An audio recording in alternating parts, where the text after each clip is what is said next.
Meus amigos, mais um corte da Selic e o que dizer agora para aquelas pessoas que só investiram em renda fixa? O que fazer agora? Como ficam os nossos investimentos? Qual é a melhor decisão? Como não perder dinheiro? Esse é o assunto do vídeo de hoje. Eu sei que já tem muita gente. Todos os canais que você olha no YouTube sobre investimentos, sobre finanças, estão falando sobre a queda da Selic. Esse com certeza é um momento histórico, mas é necessário porque sempre tem alguém desavisado. Então, para que você não se precipite e cometa erros que poderiam ser evitados, porque ouça bem, eu quero o seu bem e não que você perca dinheiro. Se esse assunto te interessa ou se esse vídeo te ajudar de alguma forma, eu peço que você deixe o seu like e se inscreva no canal se você ainda não for inscrito.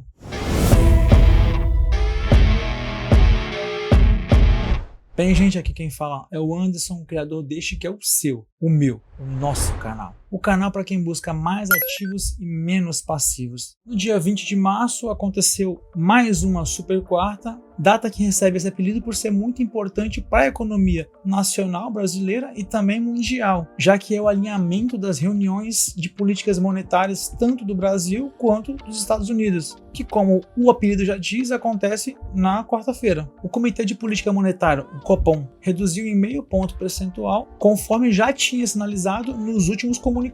Dessa forma, então, a Selic sai de 11,25% ao ano para 10,75% ao ano. Foi o sexto corte seguido e de meio ponto percentual. A expectativa do mercado era de uma aceleração desses cortes, porém o Copom já sinalizou a possibilidade apenas de uma continuidade dos cortes. Sim, porém de mesma magnitude, meio ponto percentual. Lá nos Estados Unidos, o Fed manteve os juros em 5,25 a 5,50 ao ano e prevê 3 cortes em 2024. E o que pouca gente sabe é que esses cortes na taxa Selic não afetam apenas os nossos investimentos, afetam também a economia como um todo. Selic alta fica mais cara para tomar crédito, e isso não só para nós, consumidores, mas para as empresas e até para o governo, desestimulando o consumo e ajuda a controlar a inflação. Por isso que sempre que a inflação foge do controle e sobe, se fica alta, o Banco Central já corre para subir os juros, para desestimular a economia como uma forma de controlar a inflação. Se por um lado isso é bom, por outro, o consumo reduzido, as pessoas comprando menos, afeta a receita das empresas. Elas passam a ter menos lucro e muitos setores, segmentos, principalmente as pequenas empresas e até mesmo as grandes varejistas que trabalham com margens mais curtas, acabam sofrendo muito, seja por queda nas vendas ou também porque ao mesmo tempo que estão vendendo menos, estão pagando mais caro pelas suas dívidas, mas isso é assunto para um outro vídeo. Hoje o foco é nos investimentos. Selic cai, os investidores começam a buscar qual é o melhor investimento, qual a melhor ação, qual o melhor fundo imobiliário para poder colocar o seu dinheiro, porque Tesouro Selic, CDB, LCI, que sim, tiveram um bom rendimento, seguros, mas com essa queda na Selic é natural que eles deixam de ser os queridinhos. Mas vale lembrar que, independente do momento, do cenário, é indispensável que você tenha a sua reserva financeira, a sua reserva de emergência em um desses títulos de renda fixa de liquidez diária, porque para essa parte da carteira você não está buscando rentabilidade, você está buscando segurança e liquidez. Para você que entende ou tem a mínima noção da relação entre Selic e ativos de risco, renda variável, já sabe o que acontece, mas como o objetivo do canal é justamente pegar as pessoas que não sabem nada e orientar, incentivar, originar novos investidores, é necessário entender uma coisa: Selic sobe, ativos de risco caem. Selic cai, ativos de risco sobem. É uma correlação negativa. Então, se a Selic está caindo,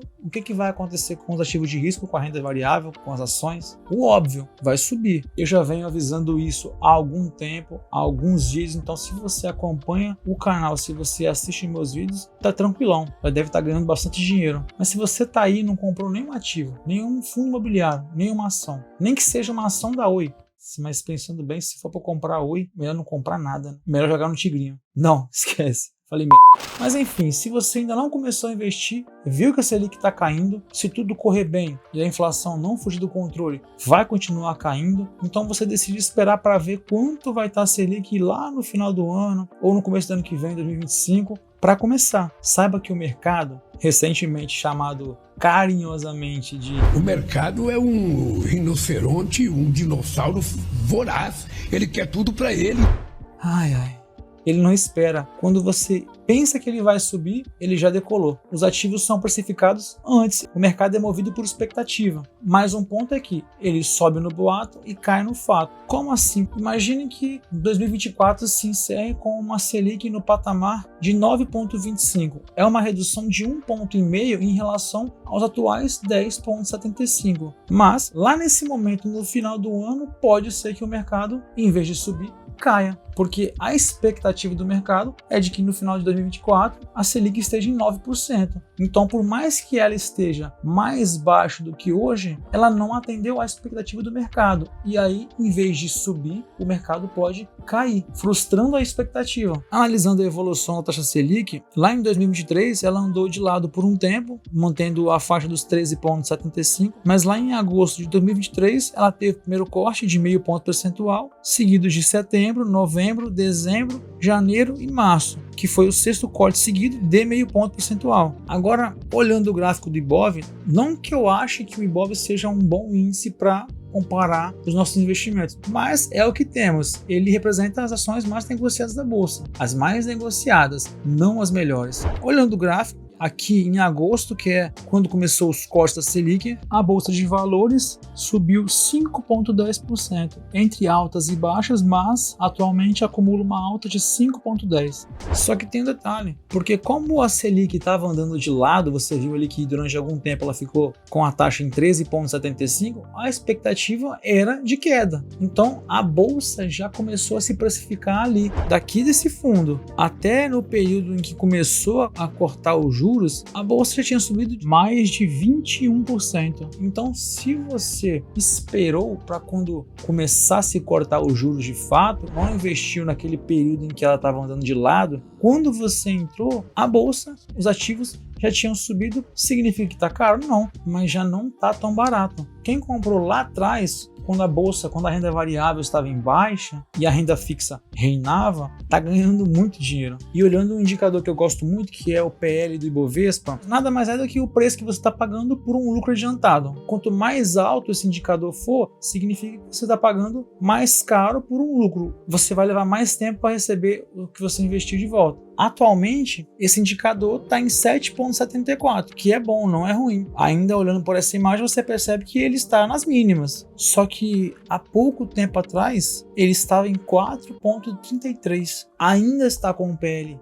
muito bom, porém já esteve muito melhor, muito mais barato. E com os fundos imobiliários também não é diferente. Quando começou a cortar a Selic, ele já acumulava uma alta de 16%, 17%. Tudo isso é fruto da busca por uma rentabilidade maior, valorizando os ativos de risco, ações, fundos imobiliários, renda variável em geral. Eu vou colocar uma imagem na tela mostrando como ficam os investimentos em renda fixa. Se você quiser ver todos e eu passar muito rápido, pausa o vídeo para você poder ver, porque eu quero mostrar qual que é o pior investimento. Eu fiz um vídeo só disso, só que como ele foi pouco assistido, aqui vai ficar perfeitamente ilustrado. Imagem na tela, pior investimento é a poupança. Qualquer coisa que você investir em renda fixa vai ser melhor que a poupança. Foca na rentabilidade real, que é a última coluna, que é já descontando a inflação. Com a atual taxa Selic, ela vai estar rendendo real 4,08% ao ano. É horrível, é muito ruim. Esse movimento de alta da bolsa é porque agora a renda variável começa a fazer sentido até na cabeça de quem era contra. Quem investia só em renda fixa e viu falando de renda variável, 8% ao ano, 8% ao ano e ria, agora fala, pô, não é que é bom 8% ao ano em renda variável? Por isso eu sempre indico que não fique tentando acertar o melhor momento, a hora certa, o ativo certo, e nem que invista só em ações, só em fundos imobiliários, só em renda fixa. Se todos dão dinheiro, por que investir só em um? A queda da Selic e a taxa de juros afeta sim